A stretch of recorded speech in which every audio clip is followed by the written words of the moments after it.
I'm Sergeant Woodbridge Dean Bullock, and I'm honored to bring you this edition of the Desert Vision. Coming up, soldiers get down to the nitty-gritty of operations with forensic training, and the Army Corps of Engineers puts in time with Afghan forces at the Kabul Military Training Center.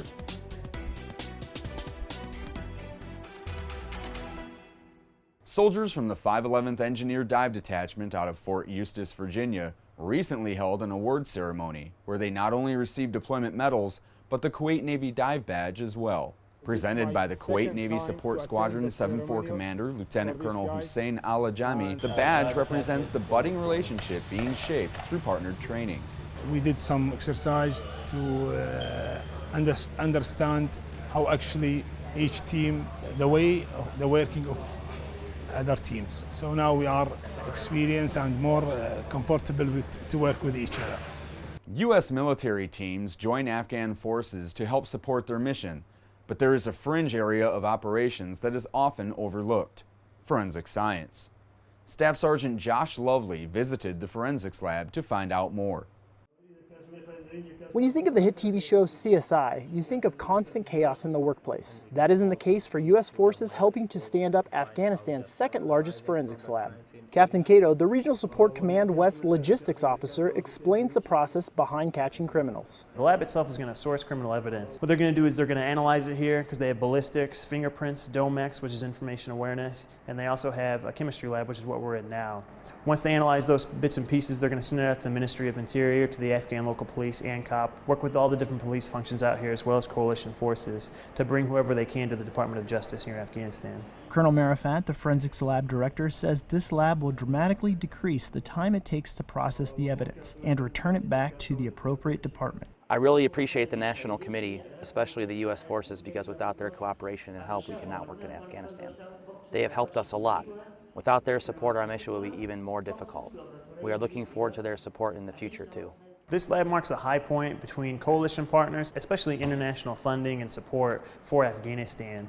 This lab marks another high point within the Ministry of Interior to say that we have the capabilities to self-sustain and we have the capabilities for further Department of Justice actions within the regions themselves.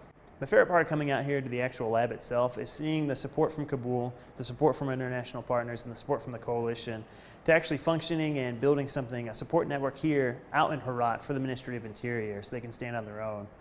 The best thing about this is actually seeing it happen. Reporting from Herat, Afghanistan, I'm Army Staff Sergeant Josh Lovely.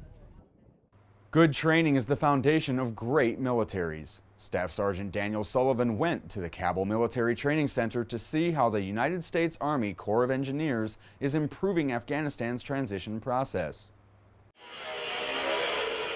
Construction is underway at the Kabul Military Training Center, where they conduct the Afghan version of basic training or boot camp. The United States Army Corps of Engineers, or USACE, oversees projects that will improve the living conditions and morale of the soldiers training here. Yes, of course they are happy. They don't even desert anymore because they have a stable place to live. Colonel Abdul Qudus Ghani has worked with USACE for more than 2 years now, advising them on what his soldiers need, thus ensuring they become the best that they can be. I'm thankful for all the work the United States Army Corps of Engineers has done. We used to have to teach our students in tents, but now we have buildings to teach them in. USACE started every project done on this 10,000 soldier training base. Some of these are for training needs, but some are just regular things needed to sustain operations. They range from garages to conduct maintenance on vehicles, to barracks to sleep in. When I first got on this contract, they probably got over 400 to 500 buildings, but I was first got here as 157 buildings that was building under construction. Most of the projects should be done within the next 2 months. Once they are finished, Colonel Ghani says he will ensure they are maintained so the trainees at his base can receive the education they need for years to come. Reporting from the Kabul Military Training Center, I'm Army Staff Sergeant Daniel Sullivan.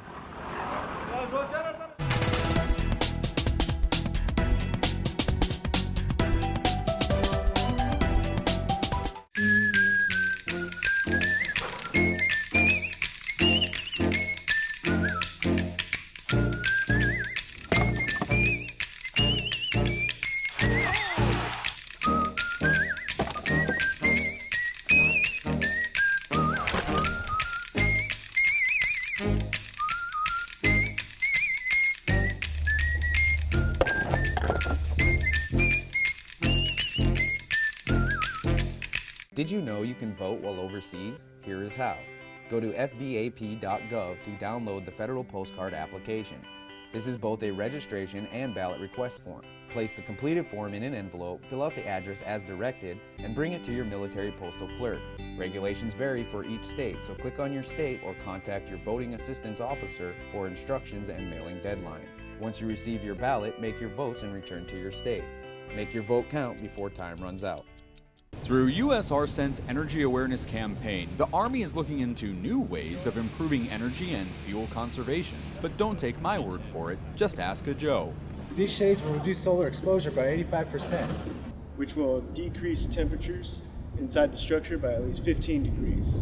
By utilizing this technology and keeping an eye on fuel consumption, we can all help reduce fuel use and increase energy efficiency.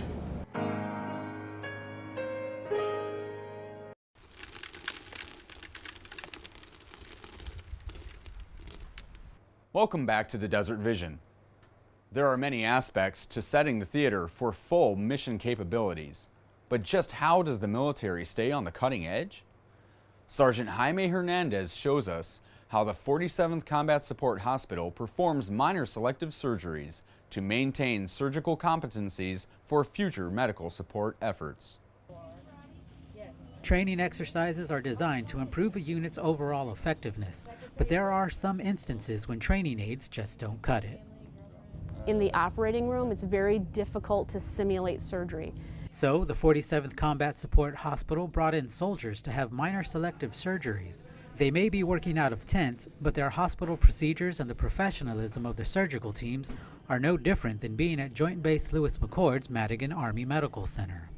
Our Deltas, which are our operating room techs, are trained at Madigan, so they have the same level of competency just like our OR nurses, our nurse anesthetists, and our surgeons. So I think it's really important for people to understand that the patients that we're caring for here out in the field have the same standard of care as Madigan. This training gives the surgical team the field experience they need for future expeditionary and contingency operations. For the 5th Mobile Public Affairs Detachment, I'm Sergeant Jaime Hernandez. Self-defense is a basic soldier skill taught to everyone in the Army right out of basic training.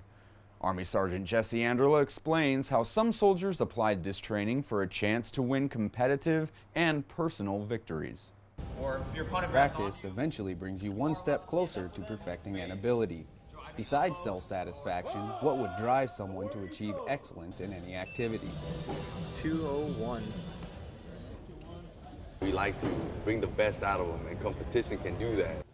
And competing is what brought soldiers from Camp Arif Jan, Kuwait together to test their abilities in a combatives tournament. The Modern Army Combatives program uses events like these to encourage soldiers to train harder. That could bring unit cohesion is that commanders could promote this as well to encourage the soldiers to bring the best out of them. The Army adopted this program in 2002 and combines different fighting styles that are simple for soldiers to learn and easy to repeat. Its effectiveness isn't based on learning a specific move for a certain situation. Instead, it focuses on dominant positions and disabling moves through simple drills to incapacitate an opponent. Time. Fighting someone else, learning different techniques, learning how far you can push yourself. So it's a good way to, like I said, to step outside your comfort zone and try something different. Although the lessons learned in this program will hopefully never be used in an uncontrolled environment, competitors can demonstrate their hand-to-hand combat skills in various levels of competition. There it is, lock it down. It can definitely give you an opportunity to use what you've learned and try to apply that. Specialist Buford was the only female to place in the competition and was awarded a silver medal for her effort. Second place, Buford. This tournament was open to anyone willing to compete. Specialist Dylan Fraley won first place in the welterweight division without formal training. I'm really currently trying to get combatives level 1 and 2 done. I haven't had the chance for those yet, but I'm looking forward to it. Fraley says he grew up really poor. Unable to afford standard lessons, he did what he could to learn on his own. I put in a lot of work and on off the mat and in and out of the gym, my strength training, my conditioning. I work really hard for this because it's something that I hold really close to me. So walking away with the win, I couldn't ask for a better feeling. First place, welterweight, Fraley. Fraley also says he will continue to train hard and push himself to perfect his craft. Reporting for U.S. Army Central, I'm Army Sergeant Jesse Anderla. U.S. ARCENT's Operational Energy Program is looking to give you a new home if you're deployed to Camp Buehring. I was given the chance to reveal how state-of-the-art shelters are blowing tents away and setting the theater for a new energy standard. Measurements are made, a screw gets drilled in, and a wall is placed. What seems like a standard construction site is actually home to a new take on deployed housing units. This building is part of the Kuwait Energy Efficiency Project, or KEEP. The purpose of KEEP is to increase energy security and soldier quality of life. Each of the 12 two-story structures has 16 rooms providing 80 square feet of living space per room, and the integrated environmental control technology presents a convenient energy-saving solution for its occupants. While they're in there, it provides them a standard living temperature. When they're gone, it raises temperature, keeps it at a normal level, but as they come back in, it goes back to a more comfortable level for their space. Requiring no concrete foundation, the KEEP shelter is tactically efficient as well. It's a temporary building, and it takes very limited time to put one up. And speed will be necessary to complete these modern marvels, with the project end date just a little over a year away. Reporting for U.S. Army Central, I'm Army Sergeant Woodbridge Dean Bullock. The Transportation Corps gets troops and equipment where it needs to be for complete mission accomplishment.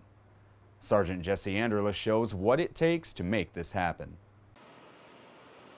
The Surface Deployment Distribution Command is the go-to organization for shipping military equipment, large and small, around the globe. From meals to trucks, we move and coordinate for the movement between all ports or any kind of mode, from airports to seaports, seaports to rail and truck. All of them are under our guise of requirements. This also means as the drawdown in Afghanistan continues, the SDDC will be there to transport anything coming home, including troops. Major General Davidson's involvement in the Operation Iraqi Freedom Withdrawal in 2010 has given her first-hand knowledge on what needs to be done to transport everything back home. If you only have one road and that road goes down, you can't get out. So by incorporating the air routes and finding additional seaports, there were ways we could use all assets available, not all eggs in one basket, if you will. And although coordinating all this movement with other countries can sometimes prove difficult, the SDDC simplifies this process by keeping their operations in-house. The very fascinating thing about SDDC is we pitch and catch to ourselves. Oftentimes, you give your equipment to somebody else and you hope that it shows up from somebody else when you get over there. I actually take it, I then put it on the ship, I then receive it on the ship here, and then I'm the person who hands it back to you. So you actually give it to SDDC and get it from SDDC. So the next time you eat a meal, sleep in a bed, or redeploy from overseas, think of the SDDC and the hard work and coordination it took to make all that happen. For U.S. Army Central, I'm Army Sergeant Jesse Anderla. The understanding of what a good tie-down looks like. That wraps up this edition of the Desert Vision. You can find these stories and more on the U.S. Army Central's Facebook and YouTube pages. I'm Sergeant Woodbridge Dean Bullock. Thank you for watching.